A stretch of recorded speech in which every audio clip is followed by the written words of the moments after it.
بسم اللہ الرحمن الرحیم حامدا ومصلیا ومسلما اما بعد. حدیث نمبر 39 عن عبداللہ بن عمرو رضی اللہ تعالی عنہما عن النبی صلی اللہ تعالی علیہ وسلم من قتل معاہدا لم یرح رائحة الجنہ وإن ريحها ليوجد من مسيرة 40 عاما او کما قال علیہ الصلاۃ والسلام. رواہ البخاری. حدیث نمبر 3166.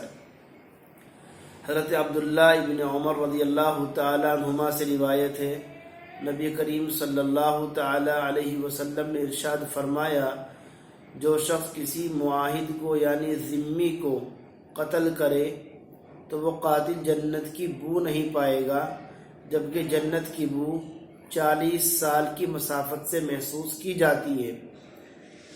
قرآن مجید میں اللہ تبارک و تعالی نے ارشاد فرمایا، انا خلقناکم من ذکر و انثی، ہم نے تم سب کو ایک مرد و عورت سے پیدا کیا. تو مذہب سے قطع نظر سارے انسان ہونے کی حیثیت سے آپس میں بھائی بھائی ہیں. جس طرح چند حضرات ایک ماں باپ سے جنم لیتے ہیں، وہ سب آپس میں بھائی بھائی ہوتے ہیں، اسی طرح سارے انسان بھی آپس میں بھائی بھائی ہیں.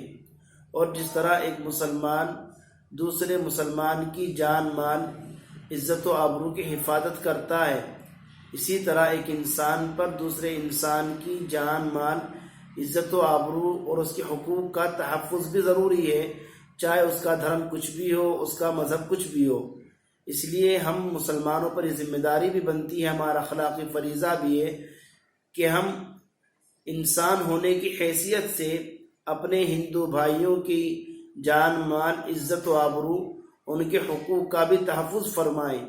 اس لیے کہ اسلام وہ عظیم مذہب ہے جس نے چرند و پرند اور جانوروں کے حقوق بھی بیان فرمائے.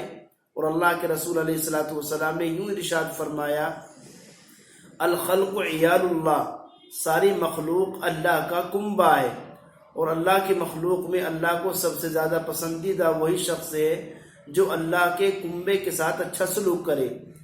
احادیث میں کتے کو پانی پلانے پر جنت کی بشارت اور بلی کو بھوکا مار دینے پر جہنم کی وعید آئی ہے.